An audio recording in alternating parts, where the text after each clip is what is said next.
Hello friends, welcome to my channel. இன்னைக்கு நான் உங்களுக்கு தக்காளி எள்ளு சட்னி எப்படி செய்யறதுன்னு தான் காமிக்க போறேன். இந்த தக்காளி சட்னியில நம்ம எள்ளு சேர்த்து செய்யறதால வித்தியாசமான சுவையில ரொம்ப நல்லா இருக்கும். இப்போ இந்த தக்காளி சட்னி செய்யறதுக்கு முதல்ல ஸ்டவ் ஆன் பண்ணி ஒரு பேன் சூடு பண்ணிக்கோங்க. பேன் நல்லா சூடானதும் இதுல இப்போ 1/4 டீஸ்பூனுக்கும் பாதி அளவு வெந்தயம் சேர்த்து நல்லா வதக்கிக்கோங்க. வெந்தயம் நல்லா வறுபட்டதும் இதுல இப்போ 1/4 டேபிள் ஸ்பூன் அளவுக்கு தனியா சேர்த்து நல்லா வதக்கிக்கோங்க.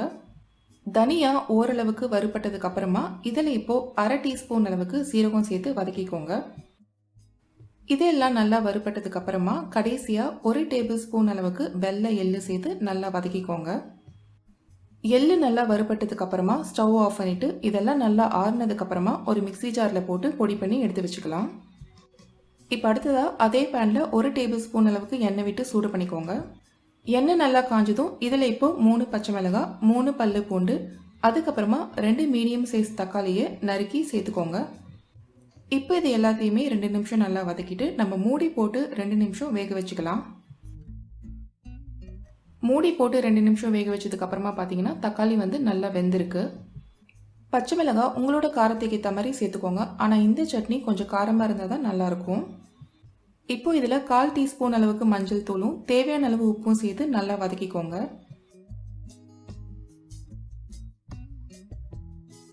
ஒரு நிமிஷம் நல்லா வதக்கினதுக்கு அப்புறமா கடைசியா கொஞ்சமா கொத்தமல்லி தழை தூவி 2 நிமிஷம் நல்லா வதக்கிட்டு நம்ம ஸ்டவ் ஆஃப் பண்ண வேண்டியதுதான். ஸ்டவ் ஆஃப் பண்ணிட்டு இது நல்லா ஆறுனதுக்கு அப்புறமா நம்ம ஏற்கனவே அரைச்சி வச்சிருக்கிற எள்ளு பொடியோட இதை சேர்த்து கொஞ்சமா தண்ணி விட்டு அரைச்சி எடுக்க வேண்டியதுதான். இந்த சட்னியை மிக்சியில் அரைக்கிறப்போ ரொம்ப தண்ணி சேர்க்காதீங்க. கொஞ்சமாக தண்ணி சேர்த்து இந்த மாதிரி கெட்டியாக அரைச்சி எடுத்து வச்சுக்கோங்க. இப்போ இந்த சட்னியை ஒரு பவுலுக்கு ட்ரான்ஸ்ஃபர் பண்ணிக்கலாம். இப்போ இந்த சட்னியை தாளிக்கிறதுக்கு கொஞ்சமாக எண்ணெயில் கடுகு, உளுத்தம்பருப்பு, சீரகம், கொஞ்சமாக பெருங்காயத்தூள், அதுக்கப்புறமா கொஞ்சமாக கருவேப்பிலையை தாளித்து சட்னியில் கொட்டிட்டோன்னா நம்மளோட சுவையான தக்காளி எள்ளு சட்னி தயாராகிடும்.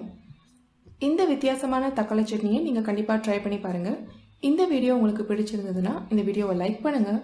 இந்த வீடியோ பற்றின உங்களோட கருத்துக்களை கமெண்ட் பண்ணுங்கள் அண்ட் மறக்காமல் என்னோட சேனலுக்கு சப்ஸ்கிரைப் பண்ணுங்கள். தேங்க்ஸ் ஃபார் வாட்சிங்.